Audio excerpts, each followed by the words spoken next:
ప్రజల చిరకాల వాంఛ. బందర ప్రజల చిరకాల వాంఛని ఆనాడు రాజశేఖర రెడ్డి గారు బందర పోర్టునే లేకుండా చేయటానికి, బందర పోర్టుని తీసుకెళ్ళి గోగులేర కట్టడానికి ప్రయత్నం చేస్తే ఉద్యమించి తిరిగి మళ్ళీ మచిలీపట్నం సాధించుకున్నాం. ఆ పోరాటంలో ఇదే పేర్ని నాని మా గురించి చాలా అవాకులు చవాకులు మాట్లాడారు. ఇది ఒక ఫ్యాబ్రికేటెడ్ టెంట్ అని చెప్పి మాట్లాడాడు. అంటే మేమేదో కూలీలను తెచ్చి మేము కూలీలకి చేస్తున్నట్లుగా ఆయన మాట్లాడినటువంటి విధానం చాలా బాధ కలిగించింది. అయినా సరే మా పట్టుదల, మా లక్ష్యాన్ని మేము చేర్చుకున్నాం. రాజశేఖర రెడ్డి గారు దిగొచ్చి బందర పోర్టుని బందర్లోనే కడతానని చెప్పి ఆ రోజు చెప్పడం, దాని తర్వాత కిరణ్ కుమార్ రెడ్డి గారు, రోసే గారు, రాజశేఖర రెడ్డి గారు కనీసం వచ్చి ఆ పోర్టు పనులు స్టార్ట్ చేయకపోతే తిరిగి మళ్ళీ గౌరవ ముఖ్యమంత్రి చంద్రబాబు నాయుడు గారితో 2014-19లో రైతులను ఒప్పించి ల్యాండ్ పూలింగ్ స్కీమ్ ద్వారా, ల్యాండ్ పర్చేస్ స్కీమ్ ద్వారా, ల్యాండ్ ఎక్విజేషన్ ద్వారా భూములు తీసుకుని పనులు స్టార్ట్ చేశాం.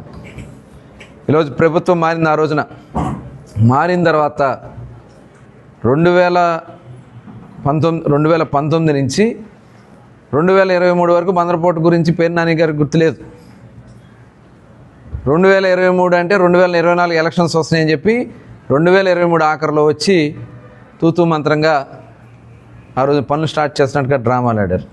అది కూడా పార్లమెంట్ సభ్యులు, మరి అప్పుడు ఉన్నటువంటి బాలశౌరి గారు, ఈనాడు కూడా ఉన్నారు, ఆయన బాలశౌరి గారి కృషితో పవర్ ఫైనాన్స్ కార్పొరేషన్ ద్వారా 4,000 కోట్ల రూపాయలు వస్తాయి. అవి కూడా ఆ డబ్బులు కొట్టేయాలని ప్రయత్నం చేసినా అది అవకాశం లేకుండా పోర్టుకే ఉపయోగపడ చేయటం.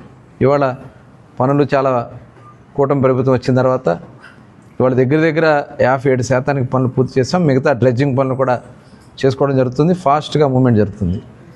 ఇప్పుడు వచ్చి ఇక్కడ విషయం చిమ్మాలని ప్రయత్నం చేయటం, ఇది నిజంగా ఆ విజిట్ కానీ ఆ వంకతో ఏదో డ్రామాలు ఆడాలని ప్రయత్నం చేస్తే, అంటే జరిగే పనుల్లో వచ్చి ఆ క్రెడిట్ చోరీకి మీరు ప్రయత్నం చేయాలని ప్రయత్నం చేస్తే ప్రజలు ఎవరు నమ్మరు.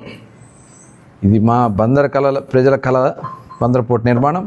దాన్ని కంప్లీట్ చేస్తాం. 2026 ఆఖరిలో, 2027 మొదట్లో ఈ పోర్టుని ప్రజలకి, ఈ రాష్ట్రానికి అంకితం చేయబోతా ఉన్నాం.